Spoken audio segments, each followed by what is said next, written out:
pensar nas Escrituras, analisar as Escrituras, a porta vai se abrir muito mais, irmão, do que já tem se aberto para cada um de nós. Esse dia eu vi um pregador falando que o rico chegou até Jesus e Jesus falou: vende tudo que você tem. Deixa eu ver se eu acho rapidamente aqui. Vende tudo que você tem e dá aos pobres. Aí ele pegou, se entristeceu e foi embora. Então, esse pregador falou que se ele tivesse vendido, Mateus 13:44, o pregador falou que se ele tivesse vendido, ele ia ganhar muito mais aqui nessa terra ainda. E ele ficou triste e foi embora. Então, Jesus disse que se a gente renunciar aqui na terra, a gente vai ganhar muito mais aqui ainda. E ele não acreditou nessas promessas e ele foi embora. 34, vamos ver aqui.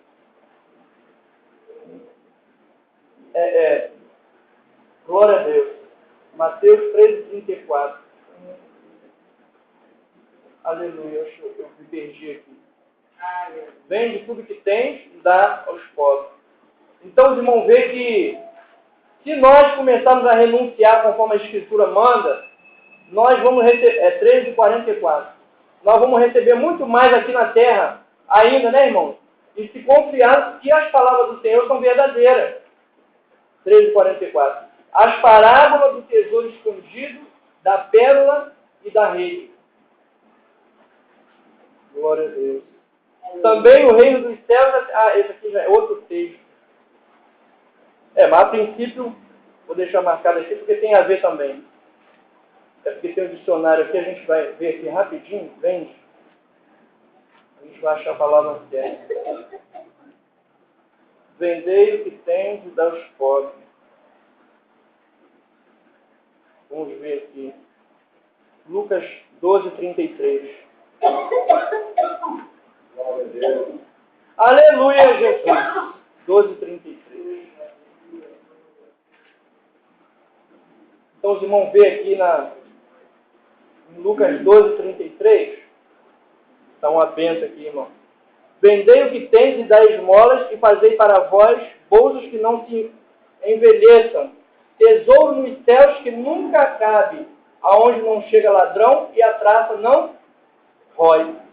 Olha que mistério. Então, porque onde estiver o vosso tesouro, ali estará também o vosso coração. É o mesmo mistério, né, que nós estamos falando a respeito do que Jesus falou para aquele jovem ali, para que ele desse tudo para os pobres, desse tudo para os pobres, e depois o acompanhasse. Ele ali ficou triste, foi embora. E esse pregador ali falava que se ele tivesse obedecido o Senhor, ele não ia ter nenhuma perda, porque ele ia vender, ia dar para os pobres e ele ia ganhar 100 vezes mais ainda aqui nessa terra. Então, as promessas do Senhor que estão em Malaquias capítulo 3 é exatamente sobre nós fazermos prova com o Senhor. Né, irmão? Porque se o ministério da letra, né? A Bíblia diz que a letra mata, mas o Espírito vivifica. Se o ministério da letra teve a glória que teve, a Bíblia diz que muito maior ainda será o ministério do Espírito.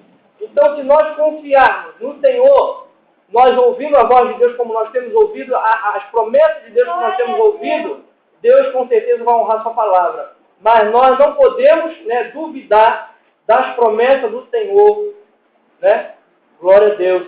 Malaquias capítulo 3 diz que nós não podemos duvidar da palavra, das promessas do Senhor. Glória, glória a Deus. Então os irmãos veem que Deus tem nos falado nesta noite a respeito. Glória. Não devemos roubar o Senhor nem duvidar da sua providência. Malaquias capítulo 3, versículo 7.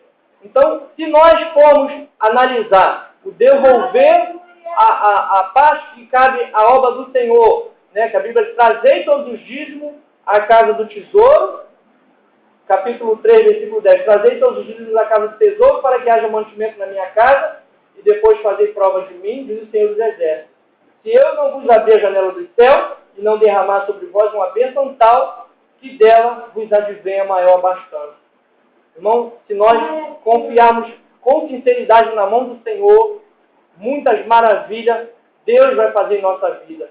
Pela misericórdia de Deus, eu tenho visto o Senhor usar os vasos e rapidamente se cumprir na minha vida, mas é necessário uma renúncia, porque assim como os irmãos, cada um dos irmãos sabe a responsabilidade que Deus cobra de cada um dos irmãos.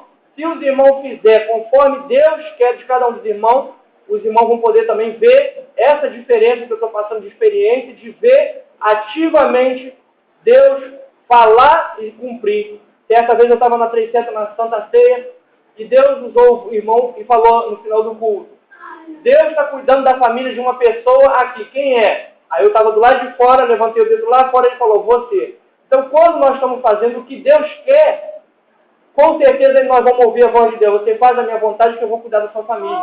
Glória a Deus. Então, quando nós estamos fazendo a vontade do Senhor, a gente não precisa se preocupar com nada. Entrega na mão do Senhor e deixa. Se acontecer qualquer coisa, Deus está no controle. Amém, irmão? Vamos glorificar o Senhor com as palmas?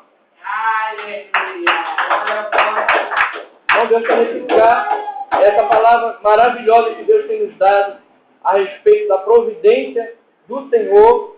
É muito grandiosa, porque quando nós estamos na presença do Senhor, nós podemos olhar para trás e ver a diferença, né? Que a Bíblia diz que nós íamos nos vergonhar dos nossos feitos passados. Então, os irmãos, vê a diferença quando nós colocamos alguém como espelho, como ver a vida de uma pessoa, como ela está hoje, como que nós éramos ontem e como nós estamos hoje. E dia a dia, se nós obedecemos o Senhor, né, conforme Deus tem nos falado, se nós obedecermos o Senhor, muito mais coisa nós vamos ver. Porque muitas das vezes nós estamos ali obedecendo o Senhor e Deus vai acrescentando dia a dia a vitória na nossa vida. Dia a dia a Bíblia diz que é de glória em glória, nós vamos crescendo na graça e no conhecimento.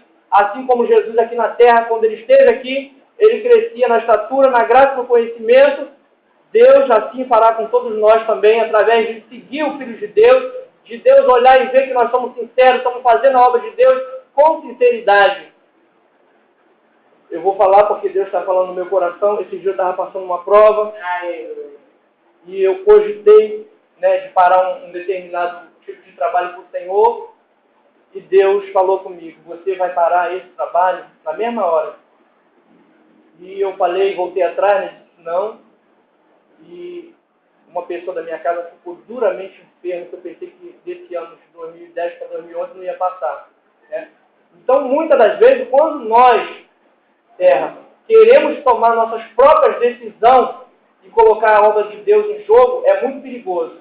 E eu falo isso por experiência própria, por isso que eu estou falando com os irmãos que eu passei. Porque quando eu acabei de falar, eu me lembro que eu trabalhei numa firma chamada Telerge, e aquela firma, ela como mudou para a Telemar, então Deus estava me fazendo entregar revelação muito rápido naquele, porque ela era como se fosse assim, uma galeria. Cada lojinha daquela era um grupo, era o serralheiro de um lado, era o marceneiro, eletricista, monteiro de fase. Então o Senhor mandava eu falar os mistérios. Então teve um dia que eu entreguei um mistério para o jovem, que esse jovem morava aqui em Irajá. Eu falei assim: ó, Deus está mandando você não pensar que você vai ficar muito tempo naquela casa, porque você não vai ficar lá. Aí ele contou para o outro rapaz que quando ele chegou em casa, a mala dele já estava pronta. Ele tinha essa mulher, a casa era dela.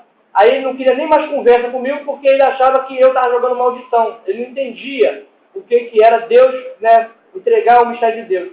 Eu fiz a falta de sabedoria de olhar para o alto e falar para Deus que eu não ia entregar mais revelação. Isso foi no ano, eu trabalhei nessa firma, de morar aqui em 93, 94, foi nessa época. Eu vi 3 estrelas brilhar de dia no céu, da cor da lua, fez assim, ó, brilhou e voltou. Na hora que eu falei olhando para o céu, fez assim, ó, chum, chum. 5 horas da tarde eu saí da Telerge e vim embora. Quando eu saí do ônibus para vir embora, eu já vim tremendo as pernas assim. Quando eu cheguei na rodoviária da Pavuna, parecia que tinha alguém querendo me pegar na rodoviária. Como se fosse assim, alguma coisa que eu não via, mas era como se fosse alguma coisa querendo me pegar. Então eu fiquei naquele terror, por causa dessa palavra que eu falei. Aí eu cheguei aqui em cima da irmã Maria, pedi oração, ela falou assim: irmão, joelho aí, você murmurou? Aí eu falei assim, murmurei. Ela falou assim: irmão, pede perdão ao Senhor, porque eu já fiz isso também. Aquela mãe daquele jovem que vem cantar aqui, a esposa do finado do pastor Carlos. Ela falou: joelho aí que eu vou orar, porque eu já murmurei também e fiquei assim também. Eu joelhei, pedi perdão, quando eu levantei não estava mais com as pernas tremendo.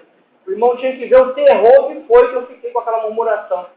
Então, cada um de nós, a gente pode até tomar nossa decisão material, né? Essa é uma experiência que eu estou falando que eu tive. Eu posso tomar minha decisão material, do trabalho material, da comida, da roupa, mas as coisas de Deus, que Deus chama cada um de nós para fazer, não existe a possibilidade de eu chegar e falar assim: hoje, pelo menos comigo, é assim. né, que Deus uma vez falou assim, essas pessoas que estão falando essas coisas, fazendo essas coisas, é porque acham que não tem nada a perder. Cada um de nós temos algo a perder, mas tem gente que acha que não tem nada a perder e sai matando, roubando, prostituindo, fazendo um monte de coisa errada. Aí quando vem a cobrança, a pessoa pensa, mas eu não sei por que estou passando isso, não é verdade? E se teve algum livramento, diz, eu tive uma sorte. Nessa mesma época dos anos 90, Deus falou comigo aqui nesse monte daqui da laje. Né? Nessa época nós estávamos podendo, né, subir ali, hoje em dia ninguém nem sobe mais para aquela banda ali. Quando eu falar que eu estou cobrando, você diz que eu estou cobrando, porque às vezes eu estou cobrando e a pessoa não sabe que eu estou cobrando e vai continuar fazendo a mesma coisa.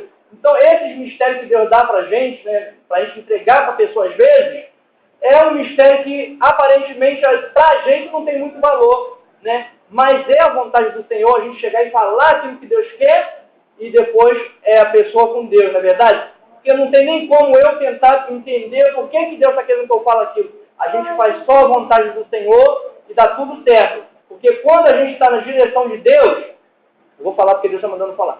Quando a gente está na direção de Deus, as coisas começam a dar certo, mas se a gente sai da direção de Deus, as coisas começam a dar errado. Os irmãos veem que, não sei se nos dias de hoje aqui, nos anos 80, eu sempre escutava falar com as irmãs que ficavam na frente dos trabalhos de consagração, aí tem até uns corinhos, né, que diz que está na prova, que está isso, que está parafuso, está apertando, porque está da posição. Não sei se a irmã lembra dessa época. Então, esse tipo de experiência que a gente tem, as coisas que a gente ouve, a gente começa a aprender um pouco do Senhor e saber que uma coisa é a nossa vida material, outra coisa é a obra espiritual. Porque se Jesus Cristo não visse a nossa alma como uma coisa de grande responsabilidade, na primeira pancada que ele levou na cabeça ali, que eles botaram aquele saco na cabeça de Jesus e começaram a bater, ele saía fora da obra quando chega, não é verdade? Mas foi uma sequência. Jesus andou fazendo a obra ali debaixo de sol, porque naquela época não é igual agora que tem água gelada aqui e ali, né? É deserto. E Jesus andava no deserto, Jesus andava fazendo a obra, e depois que pegaram Jesus, começou a sequência de coisas ruins, né? Que foi chibatada, paulada na cabeça, coroa de espinho, né? E levar a própria cruz, e a nossa cruz, tudo isso que eu estou falando é nosso, né? Jesus levou a pancada na cabeça que nós deveríamos levar, levou a coroa de espinhos que nós deveríamos levar, a cruz que nós deveríamos levar. Tudo que Jesus passou na terra, era nós que deveríamos passar. Então, a Bíblia diz que Jesus tomou a nossa dor. Então, hoje eu posso dizer assim, irmão, eu estou bem, graças a Deus, é só vitória, minha família é só vitória, não é verdade? Porque Deus está ouvindo a minha oração, mas se Jesus não tivesse feito o sacrifício que ele fez, a nossa oração não ia passar do terra. Então, o Espírito de Deus desceu na terra. Jesus falou, eu vou rogar ao Pai, ele enviará outro Consolador. Então, nós temos uma proximidade com Deus, de ouvir a voz de Deus, e não podemos duvidar dessa proximidade de Deus, não porque seja uma coisa qualquer, mas porque quando o véu do tempo se rasgou, houve realmente ali uma presença verdadeira de Cristo na nossa resposta, na nossa vida, na nossa cura, as curas maravilhosas que Deus faz na nossa vida, as portas maravilhosas que Deus abre, às vezes para a gente não tem mais jeito, né? E de repente, de uma hora para outra, a gente fala, pronto, acabou tudo, Deus vai abrir aquela porta ali para mostrar que Ele está no controle da nossa vida. Então, Deus está no controle. Irmãos, eu não vou adiante, são 9h15. Vamos glorificar o seu cachorro no nome de Jesus. Aleluia!